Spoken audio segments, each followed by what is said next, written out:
Sampai jumpa di channel saya Anas Sukmanto. Nah, hari ini kita akan membahas mengenai style atau gaya atau kemampuan seorang pimpinan yang efektif. Ya, jadi kita akan membahas mengenai leadership.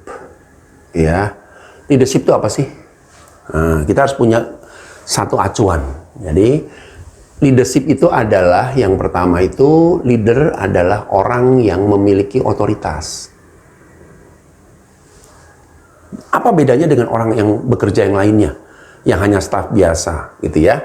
Jadi kalau dalam konteks pekerjaan itu ada 3. Ada tanggung jawab, ada tugas, dan ada otoritas. Nah, 3 ini adalah hal-hal yang sudah melekat ketika pertama kali Anda kerja di perusahaan apapun juga.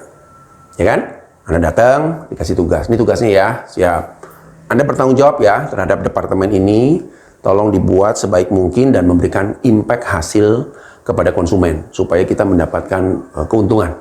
Ya, ini yang 2 bawah ini adalah hal-hal atau perlengkapan atau peralatan yang diberikan perusahaan untuk level staff.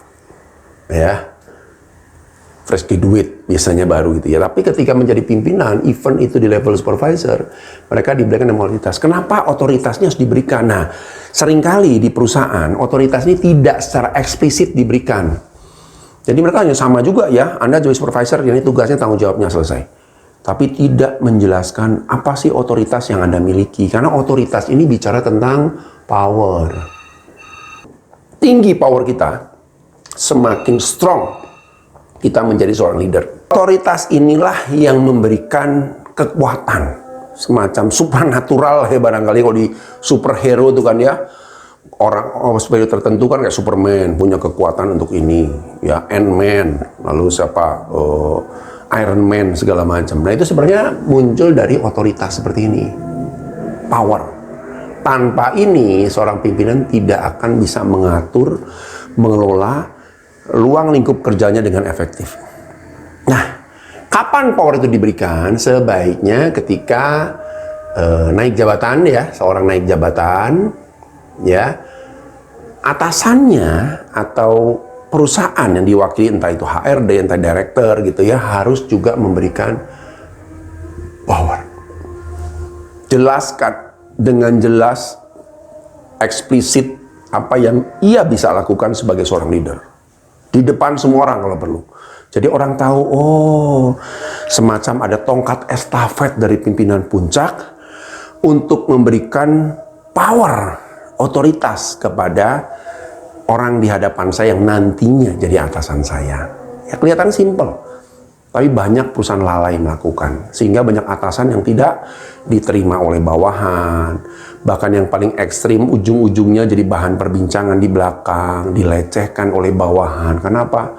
Kalau kita sudah menyerahkan power, ya seperti zaman raja-raja zaman dulu ya, kalau ada orang kepercayaan lalu diberi power, mereka diberikan cincin kerajaan atau diberikan tongkat kerajaan yang ketika tongkat itu ditunjukkan, menunjukkan bahwa oh, orang ini dapat power dari pimpinan puncak, ya. Karena tidak bisa dipungkiri ya, secara psikologis manusia ya, walaupun organisasi sudah mengaturnya ya, bahwa oh ada yang namanya owner, pemilik, yang kedua director, yang ketiga senior manager, supervisor, dan lain sebagainya. Tapi di mindset kita merasa bahwa orang yang punya otoritas besar di organisasi itu ya pemiliknya. Makanya mereka paling takut dengan namanya pemilik. Ya, kalau direktur, orang yang ditakuti kedua setelah pemilik. Karena merasa direktur itu memegang seluruh power perusahaan, sehingga dia punya hak untuk menentukan siapa yang tetap tinggal di sini, siapa yang... Jadi 2 itu punya kekuatannya cukup tinggi, ya. Nah, untuk senior manager, karena mereka biasa memegang satu divisi, satu departemen, biasanya powernya bisa beragam ya. Dan itu sudah banyak ditentukan oleh persepsi-persepsi yang muncul. Makanya ketika kita menjadi seorang leader, saya udah selalu bicara berulang-ulang, hati-hati dengan sikap pikiran yang Anda tunjukkan di depan orang. Karena itu bisa mempersepsikan baik dari yang negatif sampai yang positif. gitu ya. Bahkan saya sering mengajar para manajer-manajer di tingkat middle maupun up untuk mereka body language, cara bicara, cara mereka berinteraksi, khususnya di kantor, yuk dilatih. Ya, ini boleh percaya, boleh enggak, boleh dijadikan satu acuan atau ngerasa, saya biasa aja kok Pak, dan lain sebagainya. Tapi ini merupakan satu pola yang sudah terbukti bertahun-tahun, gitu ya. Oke, nah power inilah penting. Nah, seorang leadership dia harus clear dengan power. Nah, sekarang masalahnya kan saya bilang tadi ya, untuk level senior manager ke bawah, power ini apakah akan meningkat atau menurun atau stagnan, ini depend on dari orangnya. Ya, tidak lagi ditangani oleh perusahaan. Perusahaan mungkin tetap membantu ya dengan mengarahkan, memberikan SOP, job desk dan sebagainya. Tapi hanya 30%. Ini dari perusahaan. Gitu ya. Lalu sisanya di mana? 70% ini lebih dari personnya sendiri. Orangnya sendiri. Artinya apa? Dia harus membangun sendiri powernya. Dengan apa? Nah, sekarang kita lihat. Kalau kita sebagai pimpinan, satu ya, tidak punya visi. Punya visi yang jelas, yang jangka panjang. Ya, jadi mereka sibuk di micro management, ngatur yang detil-detil, yang receh-receh, sampai urusan-urusan yang nggak penting untuk levelnya dia tuh kadang-kadang diurus. Itu seringkali membuat bawahan merasa jengah. Ini kok saya punya atasan kok malah urusannya hal-hal begini ya, tidak memikirkan hal-hal besar untuk organisasi atau minimal untuk departemennya.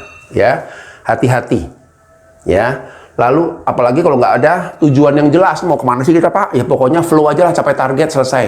No, Anda harus bisa menjelaskan secara rinci dan detil. Sebenarnya Anda ini sebagai pimpinan mau membawa departemen ini kemana? Bukan hanya sekedar disibukkan hal-hal tidak penting. Ya. Lalu yang kedua, yang tadi saya bilang juga ya, terjebak di micromanagement.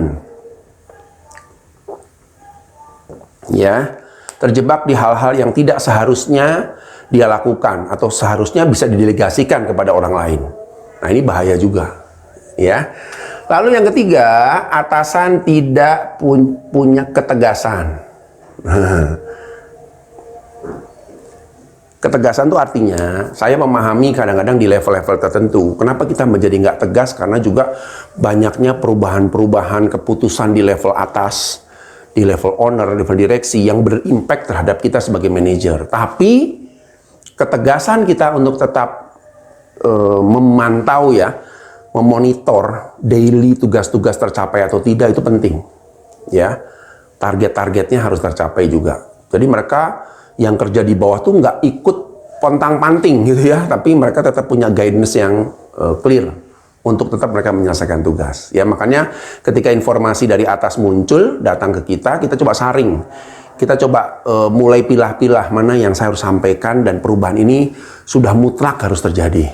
Tapi ada nggak juga kategori perubahan-perubahan yang mungkin kita hanya memodifikasi sedikit supaya tidak mengganggu flow kebiasaan atau pekerjaan yang sudah dilakukan oleh bawahan. Atau kita berusaha untuk mempertahankan, ya. Kalau ini dianggap bagus, ya kita sebagai manajer harus bisa mempertahankan itu depan orang lain atau atasan mereka bahwa ini bagus. Kita bisa membuktikan itu, gitu ya. Lalu yang berikutnya, kadang-kadang juga atasan tidak berani memberikan konsekuensi. Ya. Apa itu konsekuensi? Seringkali yang terjadi adalah ketika ada orang yang bersalah, kita cenderung membiarkan karena alasannya macam-macam ya. Ya nanti deh karena saya masih sibuk, atau saya takut nih, saya nggak enak nih, saya nggak nyaman nih untuk ngasih konsekuensi atau teguran pada bawahan. Ini hati-hati, ya. Nah, 4 inilah yang sering menjadi kendala seorang pimpinan sehingga mereka tidak efektif untuk mengelola bawahan. Ya, kayak yang terakhir nih. Nah, Anda harus berani nih. Berapa banyak pimpinan-pimpinan yang seringkali kalau untuk negur bawahannya pakai tangan HR. HR bantuin dong. Ini kan udah nggak bermasalah nih, ya. lalu HR tegur dan lain sebagainya. Padahal konsekuensi yang diberikan dengan teguran pada bawahan itu adalah kunci bagaimana Anda bisa mengendalikan perilaku. Ya, baik, itu yang saya bisa sampaikan. Ya, semoga kita bisa mulai belajar bahwa menjadi leader itu adalah perjuangan seumur hidup, proses seumur hidup, ya, yang terus-menerus kita asah sesuai dengan lingkungan bawahan, lingkungan kerja yang kita hadapi. Saya Andes Sumanto dari